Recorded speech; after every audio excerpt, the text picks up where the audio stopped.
Hey folks, in today's video we're gonna find out how hard it is to start working with a laser cutter for someone, me, who never did this before. Spoiler, it was way easier than I thought. But I for sure also did some stupid things that you can learn from. So let's find out together what to look out for if you are interested in starting laser engraving and laser cutting, so that after watching this video you will know exactly what to expect from a machine like this. I recently received this package from Creality. Oh look, they sent me one of their entry-level laser cutters. I say entry-level, but look how big this thing is. It's the Creality Falcon A1. And with this you can laser cut quite large projects. I'm excited. And then Creality also sent me this package here with some useful accessories. Nice pair of sci-fi goggles. Though I have to say that aside from the wooden and acrylic panels in here, I only used a few of these, because the Falcon A1 actually comes with everything you need. At least for laser engraving. If you want to do laser cutting, which this machine is also capable of, then I'd strongly recommend adding this honeycomb plate to your order. Other than that, you should be fine with the included stuff. Setting up the device was very straightforward. Basically, you just unpack everything, nothing needs to be assembled or screwed together. The only thing you have to do is connect this compressor with the tube to the printer. It blows the smoke produced during laser cutting away from under the laser head. Oh, and you have to plug all the cables into the marked ports. This exhaust hose is attached to the back of the machine and it's best to route it outside. In my case, I run it out the window. So you will need a spot for the machine where that's possible. Once the device is plugged in, you're good to go. There is this little safety key included and you need this to start it up. Oh, right, it even has an emergency shut-off switch. Oh, yeah. Cool. Here we go. This pump also seems to be very excited about it. But wait, safety first. I almost forgot to put on these stylish laser safety goggles. Okay, I think we are now laser ready. And the next thing is to install this honeycomb thing. And there is this little tab on the front to get it easy in and out.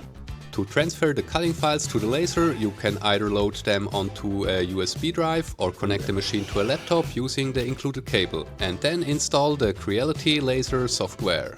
Am I a beginner or an expert? Definitely a beginner. First it wants to do a test print, a test engraving, a benchy so to speak. The software will guide you step by step. I loaded a wooden plate, adjusted the height with the included spacer, and before we start we can use the frame function. This moves the laser head in a rectangle around the area that will be engraved, so you can check the positioning. Now we can press the start button, and then came the moment when I realized that I forgot to hang the exhaust hose out the window. Now my workshop smells like a campfire. Could be worse. And the benchy turned out looking like this. I'm not impressed yet, especially with these discolorations on the sides. Then I imported my channel logo into the free laser design software called Falcon Design Space. And with just 3 clicks I was able to turn it into this and laser it. My girlfriend sketched this clippy logo by hand, which is why it wasn't easy to get clean lines with all the color gradients. That's my fault. I'm a laser noob and should have taken a little more time to edit the file, so the results will not look too good because of this. Next I wanted to check on how the laser cutting works. I drew a circle around the logo and then simply told the program to cut it out. That was easy. There we go. Start. Positioning it was so easy since I hadn't moved the wooden board after the engraving, so everything was still aligned. Oh, is this hot? It is not, just some smoke trapped in the honeycomb board. The cut looks really great. What I did to my girlfriend's design, not so much. Where I did not mess up was with the purchase of this Hight Adjustable Desk here. It's the E7 Pro from Flexispot, who are sponsoring this video. I reached out to them because I've had back problems since I was a teenager and need a reliable, height adjustable, sturdy desk. So they sent me their E7 Pro. Now the legs. Assembly was straightforward, and although it's recommended to do this with 2 people, I managed to do it on my own in about 20 minutes. This thing is massive. And look, I even managed to do it with fewer parts than specified. Just kidding, these feet are optional. This here is for the cable management. The shelf gets here and lets you have all your cable management done easy. The surface on this very sturdy bamboo plate is coated and scratch resistant. The table is designed to be a sturdy office desk, but it's actually strong enough for me to also do some heavier work on it. So I printed a base plate for this vise and installed that. You can adjust the table's height continuously using the touchpad, but what I like best is that you can set 4 presets that can be reached with a single press. The height adjustment is not only precise and quiet, but can also handle up to 180 kg. And Flexispot's table also comes with a clever and good-looking cable management system. There's plenty of room for various power strips on the shelf and this magnetic cover, so no cables are visible. The display even has a USB-C port, so I can charge my nerdy tech gadgets without any extra accessories. Perfect! This desk comes in various sizes. Mine is 180 long and 80 wide. The height ranges from 63.5 to 129 centimeters. And I can finally work comfortably without back pain and without having to constantly bend over. You really get a lot for your money here. If you want a good but also affordable height adjustable desk, it's worth checking out the different models from Flexispot. You can find them by clicking the first link in this video's description. My bag thanks you a lot, Flexispot. And now back to the laser machine. Okay, next up let's try something pre-made with lines as thin as possible. There are lots of templates in the program itself, so I picked one of these. Then I added a hexagon around it so that it will be cut out after the engraving is done. Black means engraving and blue is cutting. For every new piece I use the frame function to see where the lasering will take place. Perfect. Start. Engraving something like that goes very quickly. I barely had time to get the camera in position. As for noise levels, it's very quiet during engraving. When cutting, the air pump blows harder, which then is significantly louder. Oh, it already did the sound thing. Let's speed this up a bit.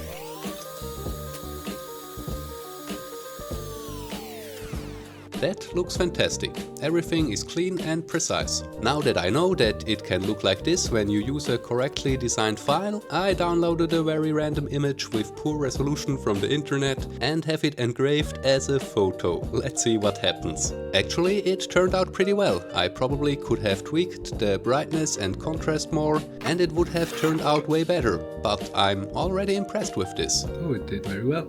Okay, now let's test this filter. With this, the laser wouldn't have to be right next to the window and could be placed anywhere. Or so I thought. The filter consists of this particle filter and, as it appears, a relatively large activated carbon filter. Below there is a fan that draws in the air. Also various adapters are included and all you have to do is attach the hose to it.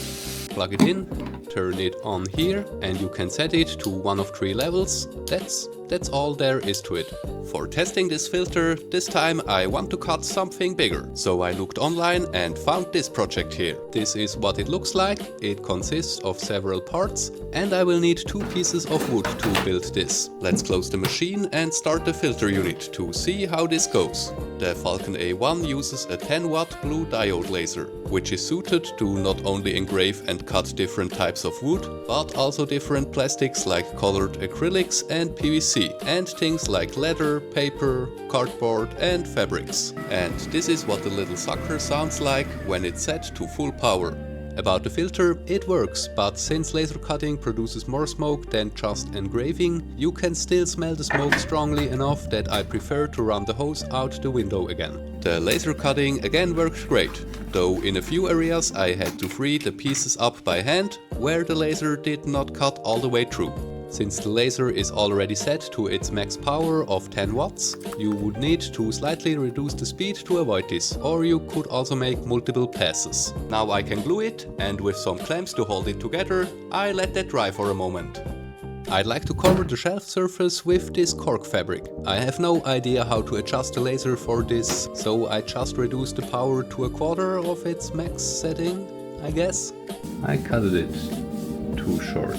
This time it is big enough, but the main problem here was that this fabric is not flat, so I tried to clamp it down with some magnets. That's a bit tricky since this 10-watt diode laser doesn't like reflective surfaces, so I had to be pretty careful with the placement. The frame function only displays the area as a rectangle, which makes it difficult to tell whether I've positioned the magnets correctly with this non-rectangular shape. In the Falcon design space, it was easy to modify the shelf part so that this sheet only covers the front visible section of the shelf. Let's start this and see how many of these magnets will get hit by the laser. Somehow I didn't mess up, and the laser set to 25% power seems to be just fine. Of course, I checked beforehand to make sure the laser head isn't magnetic, which is not the case.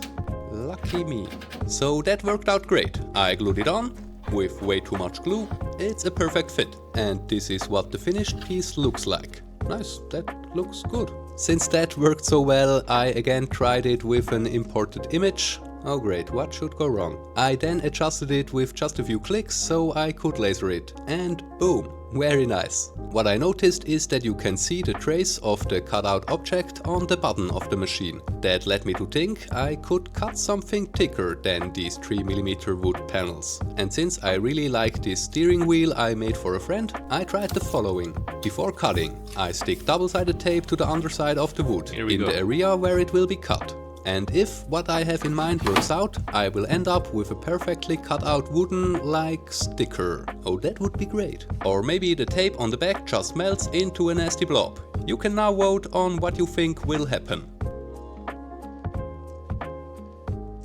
By the way, you can also add and customize fonts in the Falcon design space. There are other programs available that are more feature-rich, for sure. But for a beginner like me, you can already do some pretty cool stuff with this one. Not sure yet what will happen to the tape. And ready to hit the emergency button if things go horribly wrong. And the whole thing is shut down. Let's see if the tape melted on the back. No, this looks actually pretty clean. It turned out great. There were just a few spots where it did not cut all the way through and where it needed a bit of utility knife action. I can't believe the wooden sticker ID worked. And as of today, it's decorating this door. Yup. That is ridiculous, even the small stuff. There I was really impressed how precisely it handled even the very fine lines in the center. Nothing is overcooked or has caught fire. Yet. And I'm again impressed by these little details in the middle there.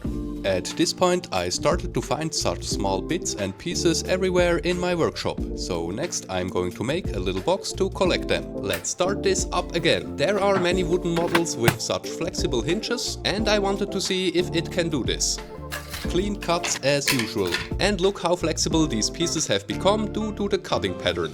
Oh, and I forgot that I need one more of these pieces. For that I can take a previously used plate. And with the camera alignment feature I'm about to show you in a moment, it's even easier than using the frame function to get it in the right place. Unfortunately, as you can see here, this wooden board wasn't laying flat. That led to this ugly cut here. This, when assembling, became the point of failure, which is why that happened. So back to using magnets to keep it flat. I'm working with these 12 by 3mm magnets, which I also often use for my 3D printing projects. And this is what it looks like, all put together. Pretty nice. What's this music about? Whatever. Now let's take a look on one more great feature of the Falcon A1. This template can be used to calibrate the camera built into the top cover. It even has a privacy switch. On the backside of the plate, I was then able to do a test laser cut to fine-tune the camera. Let's try this feature with some acrylic panels. They come with a QR code that shows the settings for this material. I later found out that all settings for every material are also available in the included software, where I then created this text, took a photo with the camera function and was able to easily align it. I then checked again using the frame function and it seems to be perfectly matched. Cutting acrylic was just like cutting wood. Easygoing, but it smells worse. With wood it was like standing next to a campfire. Now it smells more like a dentist glue situation. But the result impresses me. Let's take a look at the camera's accuracy.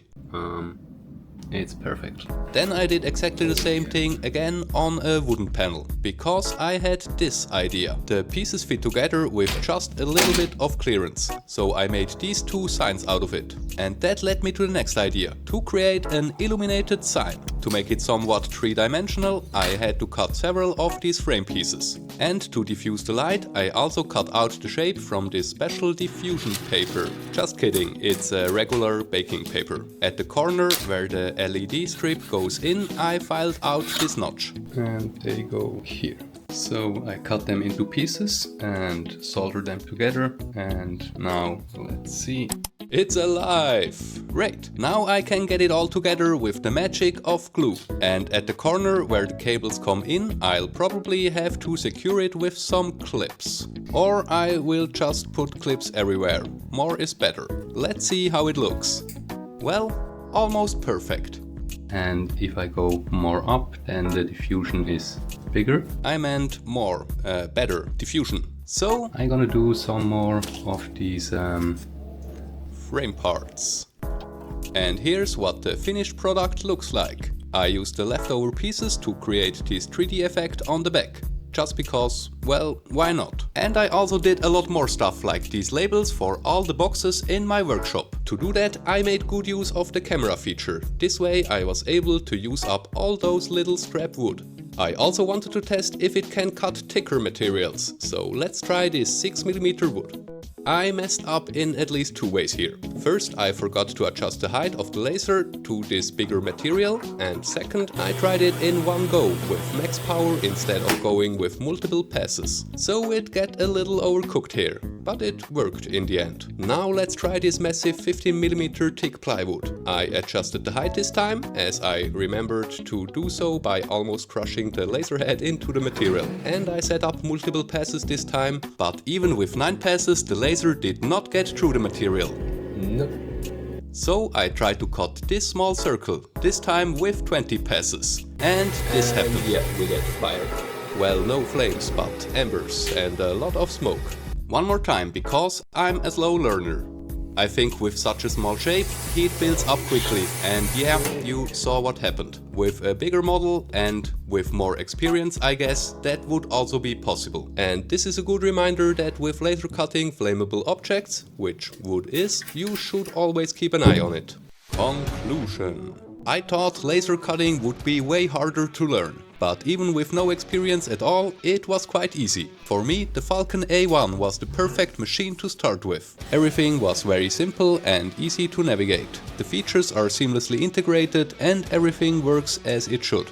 I've even started experimenting with some of the settings. For the engraved images, just a few tweaks can visibly improve the result. Yes, I like ducks. They're majestic animals. I hope you enjoyed the video and that it gave you some insight into laser cutting and engraving. I think that it's clear at this point that I'm very happy with the Falcon A1 and can definitely recommend it even to beginners. Like, comment and subscribe to your heart's desire, and here are 2 more great videos that I'm sure will interest you as well.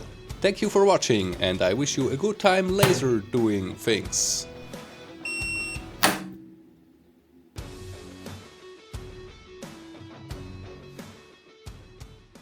Bye bye.